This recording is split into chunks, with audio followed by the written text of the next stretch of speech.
Welcome back to Caritas Quaerens, and in this series I'm taking a look at some commonly asked questions or objections to Christian universalism or apokatastasis. I want to start off by making a correction to the previous video. At the end I was speculating on Luke 16 where it's talking about the man being in anguish, and I said that I thought that maybe the Greek word had to do with being straightened or like being narrowed down, like hampered in. And I thought, well, maybe there's a connection there with the passage in Matthew 7 where Jesus says the gate is narrow and the way is hard that leads to life. So I looked up the Greek words, and actually they're not related. So I apologize. I was wrong there. And also, furthermore, in that passage where it said about Abraham says that the rich man is in anguish, the Greek word actually, as far as I can tell, is not related to the idea of being straightened or narrowed in at all. So anyway, so I apologize for that. I'm sorry. I do make mistakes, and since I am mentioning that right now, let me just say, please, if you catch any mistakes, please, if I make any mistakes in some of the facts that I'm saying, or in some of the arguments I'm making, please let me know. Hit the comment box below, and I will certainly try to look into it and own up to any mistakes I make. Okay, please, I would really, really love, because I do not want to be saying things that are false. Okay, I do not want to be spreading lies or errors. So please, point it out if you see something, okay? Luckily, this one I caught on my own. So, well, not luckily. God just pulled the leash a little bit and reined me in there.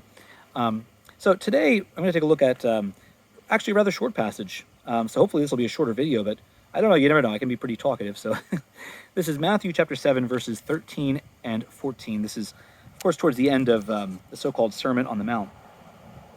Okay, so Jesus says here, "Enter by the narrow gate, for the gate is wide, and the way is easy that leads to destruction, and those who enter by it are many. For the gate is narrow, and the way is hard that leads to life, and those who find it are few." Okay, now this is again, another passage that many infernalists will say, well, this is obviously saying there's these two ways, right?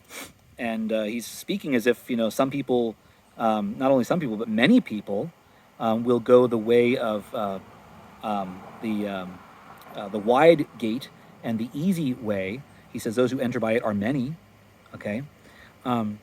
So this is actually a passage where a lot of infernalists, often will even say things like, it seems like not only is it possible that some people go to heaven, but actually that most people go to heaven, or many, and many seems to imply like a majority, or large numbers, right? Okay, so we can't, so even those who hope that everyone will go to heaven, that's not even tenable, because Jesus is clearly predicting here, or foretelling here, that many will go the easy way and go to hell, go to destruction, right?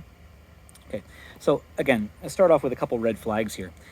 First of all, when Jesus says, this translation actually says, the gate is wide and the way is easy that leads to destruction. This is the Revised Standard Version Catholic Edition. If you use some older translations, sometimes I think it'll say like the way is easy that leads to perdition, or something like that, which often is associated with hell. It's interesting though that the word that's used there, the Greek word, what is it, apolysis, I think, or something like that. And it actually, it does tend to mean like loss or ruin or destruction. Okay, so this is not specifically the way that leads to damnation. It's not saying it's the way that leads to hopelessness. It's not saying it's the way that leads to endless suffering. It's the way that leads to destruction. Okay? What is destruction? Well, destruction is tearing things apart, right? Okay? Now, why do people usually destroy something? Like let's say there was a building in town a couple years ago that had like some severe blight, and so I don't know how it all worked out, but apparently the borough came in or something, and they destroyed the building. They tore it down. Why? Well, first of all, it was a danger, right? It was a danger to those living in it, even those walking alongside it. If it would fall down or something, right? Those who had property adjoining, it could damage their property. So it was dangerous. So it was done for a good reason. It was done to protect people, and people's property. But also, what's the idea then? Is it just destroy it and that's it? I mean, ideally, so far this particular property, I don't know that anybody has done anything with it. I'm not sure all the specifics. I mean, I don't know, maybe somebody still owns it and they just don't want to do anything with it. I don't know. But a lot of times when people destroy things, it's because maybe they're clearing the land to build something else, right? And there may be something that prompted them to destroy it. Maybe it was dangerous. Maybe it had some bad memories with it, or whatever. But oftentimes the destruction is not the end. The destruction is not. When I say the end, is not the like the chronological end. Like that's it. It's destroyed, and there's nothing ever going to be there again. Oftentimes the destruction is actually precedes rebuilding something, doing something else with it, right?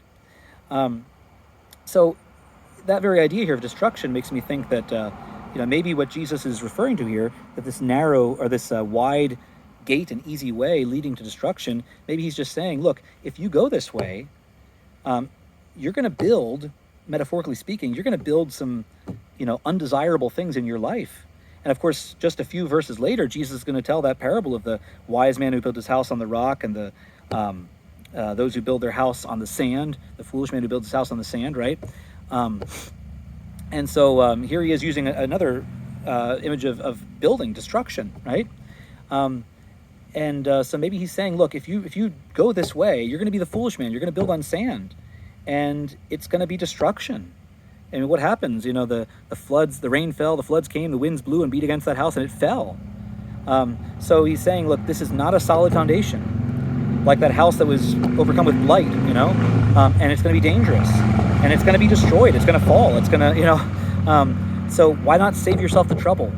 Why not go the other way right now and build a solid house on rock that's going to stand, so that all your work, all your effort is not going to be fruitless in the end, but is actually going to be something that's going to be permanent and standing and lasting, something you can be proud of and take joy in, right?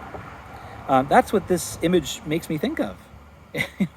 By the way, I think, and again, I'd have to look this up, so if you're going to do fact-checking on me, go ahead and do it. But I think when Jesus talks about the shepherd, going after the lost sheep of Israel, I think the word for lost there is similar, or is related to the Greek word for destruction here, that it's the sheep that are perishing, that are going the way of destruction, basically.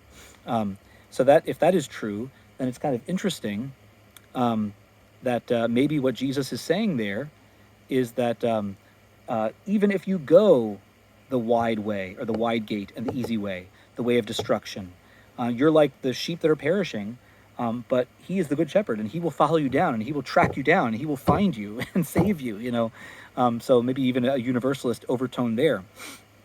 Okay, and then he says the gate is narrow and the way is hard that leads to life, and those who find it are few. So some will say, well, even if you're right here, he still says that few find the narrow gate and the hard way that leads to life. So what is what I want to say? All that may mean is it might just be not like a prophecy, like Jesus is saying this is the way it's going to be, and I'm going to make sure that that's the way it is. Maybe it's more, God from his position, Jesus as God from his position of omniscience, from his position of eternity, seeing that in the long run there are few people. He's just stating a fact here, that statistically few people are going to go the way of life. Most people are going to go the easy way, and are going to end up building things that are going to end up being destroyed. Maybe this is kind of what St. Paul is referring to when he talks about building on the foundation of Christ, and he talks about some building is with gold and silver, and others with wood and hay and stubble and so on. And then the fire is going to come, and some of the stuff's going to get burned up, right? So maybe this is not so much an eschatological warning about going to hell or heaven, but maybe it is more a warning about how you live your life here and now.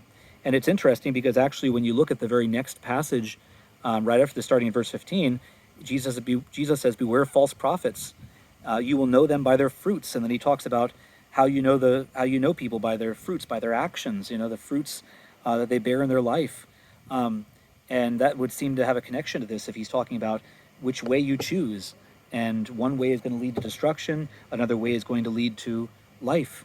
And then he goes on talking about, not everyone who says to me, Lord, Lord, will enter the kingdom of heaven, but he who does the will of my Father who is in heaven. So it's our actions that ultimately bring us to heaven if we are actually living the life of Christ. And now some will, an infernalist might say, well, look, he says if you don't do that, then that presumes that you're not going to enter the kingdom of heaven. Well, maybe at a certain point, that doesn't mean forever.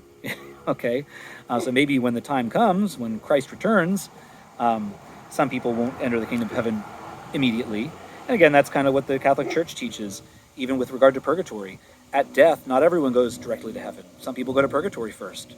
Okay, some people have to have some of their works burned up by the fire, and have to face destruction of at least part of what they built. So in other words, maybe most of us end up going the wide gate and the easy way. Maybe most of us end up having some destruction in our lives, and that's what I would like to end with here. Is again, in Catholic doctrine, seems to clearly teach endless hell. And I would say, okay, fine. Let's say there is endless hell.